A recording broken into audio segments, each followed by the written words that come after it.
Hello दोस्तों, मैं DK. Trivedi आपके अपना चैनल अपना हिंदी परिवार में आपका स्वागत करते हैं। देखिए साथियों, यहाँ पे जो क्लास चल रही है वो हिंदी की क्लास है।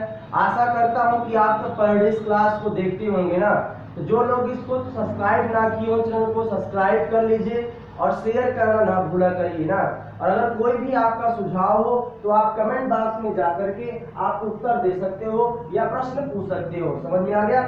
चलिए ठीक है, स्टार्ट करते हैं। थोड़ा सा और अनुरोध है कि वीडियो को आप सब पूरा देखा करिए, ज्यादा से ज्यादा शेयर किया करिए। यहाँ पे समझते हैं, आप अलंकार टॉपिक को पढ़ रहे हो।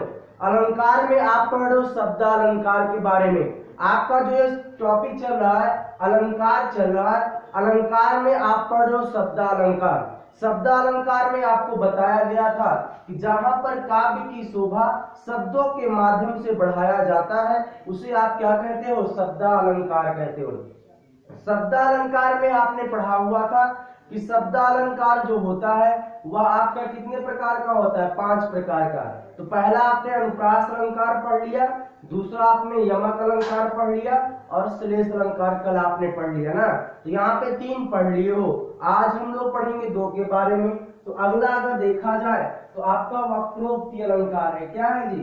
वक्रोक्ति अलंकार। की वक्रोक्ति अलंकार किसे कहते हैं या क्या होता है, ध्यान से समझना।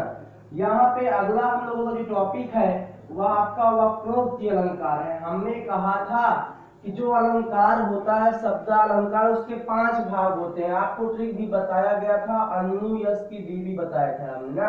अनु यश की भी आपको ये ट्रिक बताया गया था 5 अलंकार याद करने के लिए। आज से आपको बताया गया होगा आपका अनुप्रास अलंकार होता है और आपका या से यमक अलंकार होता है, ये भी आपने पढ़ा होगा। और सा से आपका श्लेष होता है, इसको भी पढ़ लिए हो। और वा से आपका वक्रोक्ति होता है। और अगला भी आप पढ़ोगे क्या? वक्रोक्ति के बाद एक आपका क्या होता है? विवक्षा अलंकार होता है। तो ये आपके शब्द अलंकार होते हैं। ये सारे के सारे आपके क्या होते हैं? शब्द अलंकार होते हैं। तो हम लोग पढ़ रहे हैं यहाँ पे क्या? वक्रोक्ति अलंकार के बारे में। देखिए, वक्रोक्ति अलंकार हम लोगों को समझना है। आपके एग्जाम में कभी कभी क्वेश्चन आता है, वैसे अधिकांशता नहीं आता है, जो एग्जाम में आया हुआ क्वेश्चन है। वक्रोक्ति को जब अगर हम लोग अलग करें तो इस वक्रोक्ति जो है वो आपको आसानी से बताओगे 2 शब्दों से मिलकर के बना हुआ है। इस वक्रोक्ति को अलग किया गया। आपने कहा कि सर जी ये वक्र धन उक्ति शब्द को मिला करके बना है। हमने कहा वक्रोक्ति जो है ये आपका 2 शब्दों से मिला करके बना वक्र धन उक्ति। पहले इसका मतलब समझिए। उक्ति का मतलब सभी लोग जानते होंगे कि उक्ति का अर्थ जो होता है वह आपका कथन होता है। और इस वक्र माने होता है आप टेढ़ा ना। वक्र का मतलब क्या होता है? टेढ़ा होता है। लेकिन यहाँ पे उक्ति है, उक्ति जो होता है वो स्त्रीलिंग शब्द होता है, इसलिए टेढ़ी यहाँ पे आप कह सकते। टेढ़ा कैसे क्या होगा? टेढ़ी। अब यहाँ पे अगर कोई आपसे कहे वक्रोक्ति का मतलब क्या हो गया, तो आप कहोगे टेढ़ी कथन। कहने का मतलब यहाँ पे समझो परिभाषा इसकी। अगर ये तो आपने समझा कि 2 शब्दों से मिलकर के बना, परिभाषा इसका क्या कहता है? वक्रोक्ति अलंकार कहता है कि अगर कोई भी वक्ता है ना, जहां पर किसी भी काव्यखंड में वक्ता कुछ और बात को कहे, वक्ता कुछ अलग और बात को कहे, लेकिन जो ये श्रोता है आपका, वक्ता कुछ और बात कहता है लेकिन जो श्रोता होता है इसका भिन्न अर्थ निकाले। क्या निकाले भैया? भिन्न अर्थ निकाले। भिन्न अर्थ निकाले या अलग अर्थ निकालता है, उसी को हम लोग क्या कहते हैं? वक्रोक्ति अलंकार कहते हैं। आप कह सकते हो वक्रोक्ति अलंकार की परिभाषा फिर समझ लीजिए। वक्रोक्ति अलंकार का मतलब जहां पर किसी भी काव्य खंड में वक्ता कुछ और कहना चाहता है लेकिन श्रोता जो होता है उसका भिन्न अर्थ निकालता है या अलग अर्थ समझता है, तो उसे हम लोग क्या कहते हैं? वक्रोक्ति अलंकार कहते हैं। फिर समझना, वक्रोक्ति अलंकार में यही कहा गया कि जहां पर किसी भी काव्य खंड में वक्ता कुछ और बात को कहता है, लेकिन जो श्रोता है उसका भिन्न अर्थ निकालता है या अलग अर्थ समझता है, तो उसे हम लोग क्या कहते हैं? वक्रोक्ति अलंकार कहते हैं। कहने का मतलब टेढ़ी कथन। श्रोता जो होगा वो टेढ़ी कथन को समझेगा, अलग अर्थ को समझेगा, तो वह आपका क्या हो जाएगा? वक्रोक्ति अलंकार होगा। फिर समझना, वक्रोक्ति अलंकार में जहां पर किसी भी काव्य खंड में वक्ता कुछ और बात को कहता है, लेकिन श्रोता जो होता है उसका भिन्न अर्थ निकालता है या अलग अर्थ समझता है, तो उसी को हम लोग क्या कहते हैं? वक्रोक्ति अलंकार कहते हैं। तो ये आपने समझा वक्रोक्ति अलंकार के बारे में।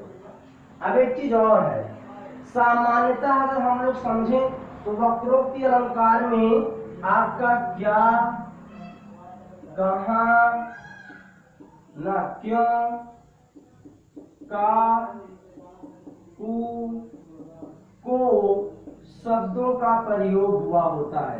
कहने का मतलब वक्रोक्ति अलंकार में सामान्यतः क्या होता है? क्या, कहां, क्यों, का, को शब्दों का प्रयोग हुआ होता है।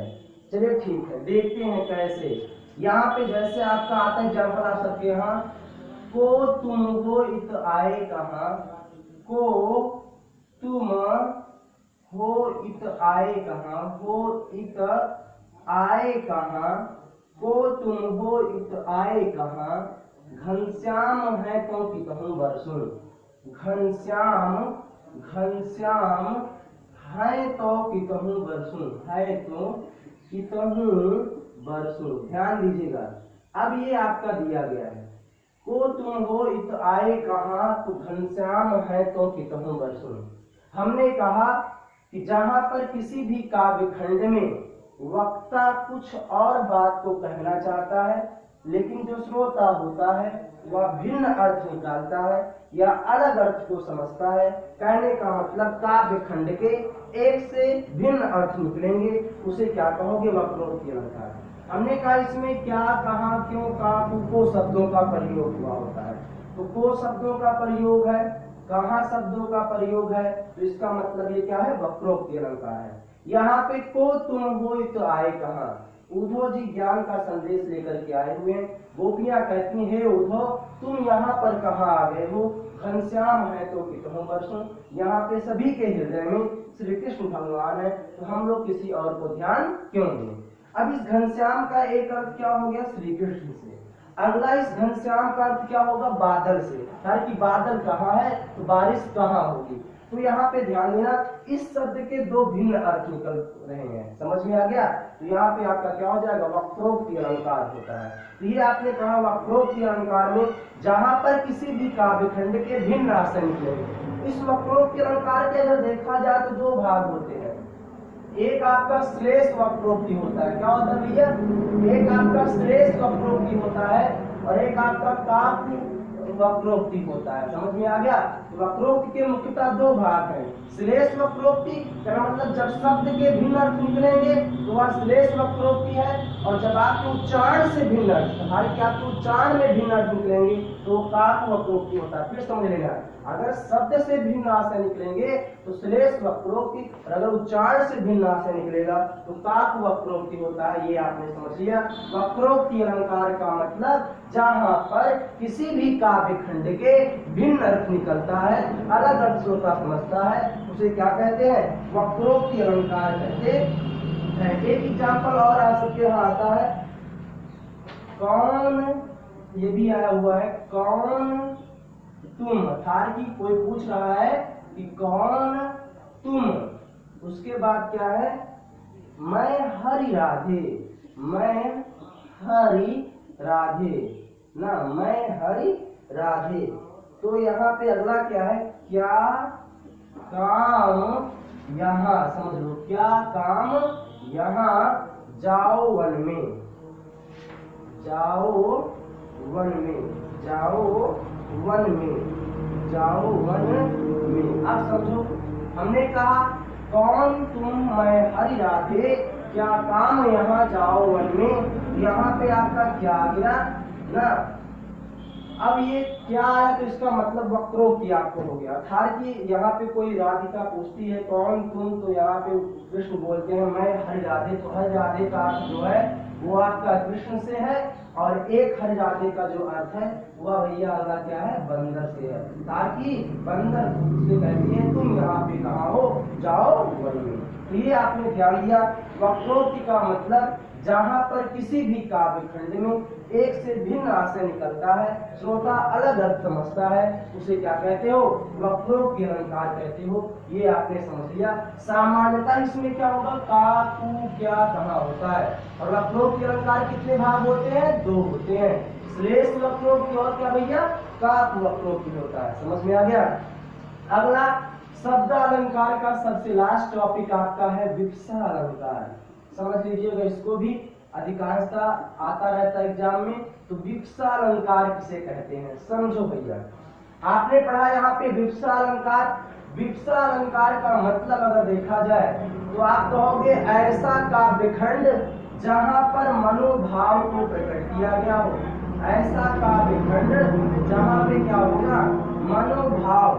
मनोभाव का मतलब जहाँ पर आपका खुशी की भावना को, जहाँ पर आपके दुख के भावना को, जहाँ पे आपके घृणा की भावना को, जहाँ पे आपका आश्चर्य की भावना को प्रकट किया गया होगा, इत्यादि भावनाओं को प्रकट किया गया होगा, वहां पे आपका क्या होता है, विवक्षा अलंकार। इस विवक्षा का मतलब ही विस्मय होता है। विवक्षा का मतलब विस्मय ही होता है। तो आपने यही कहा, विवक्षा अलंकार का मतलब जहां पर किसी भी काव्य खंड में शब्दों की आवृत्ति होगी, लेकिन उस शब्दों की आवृत्ति से आप क्या होगा, खुशी, दुख, घृणा, आश्चर्य इत्यादि भावनाओं को प्रकट किया गया होगा, तो वह आपका क्या होता है, विवक्षा अलंकार होता है। समझ में आ गया। जैसे आपने पढ़ा होगा, हे उद्धव मुनि ब्रज बिसरत नाही, हे उद्धव मुनि ब्रज बिसरत नाही, हंस सुता की सुंदर कगरी। यहाँ पे श्री कृष्ण भगवान अपने क्या कर रहे हैं, दुख को प्रकट कर रहे हैं ना। तो ये ध्यान देना। तो आपने यही पढ़ा, जहाँ पर किसी भी काव्य खंड में खुशी, दुख, घृणा, आश्चर्य, मनोभाव को प्रकट किया गया होगा, तो वहां पे आपका क्या होगा, विवक्षा अलंकार। तो आपने पढ़ा शब्दालंकार। शब्दालंकार कितने भाग हो गए, 5। तो अनुप्रास अलंकार में पढ़ा, जहाँ पे वर्णों की आवृत्ति क्या होगी, बार बार होगी। अगला आपने यमक अलंकार पढ़ा। यमक अलंकार में क्या होगा, शब्द जितने बार आए होंगे उसका अर्थ क्या होगा, अलग अलग होगा। अगला आपने श्लेष अलंकार, शब्द एक अर्थ अनेक। अगला आपने पढ़ा वक्रोक्ति अलंकार। वक्रोक्ति में भी आपने कहा कि वक्ता कुछ और कहेगा, श्रोता से भिन्न अर्थ निकलता है। और विवक्षा अलंकार में खुशी, दुख, घृणा, आश्चर्य की भावना होगी, तो वहां पे आपका क्या होगा, विवक्षा अलंकार। तो साथियों, आपका शब्द अलंकार खत्म हुआ है। कल हम लोग पढ़ेंगे अर्थालंकार के बारे में। वीडियो को पूरा देखा करिए और सब्सक्राइब करना ना भूलिए।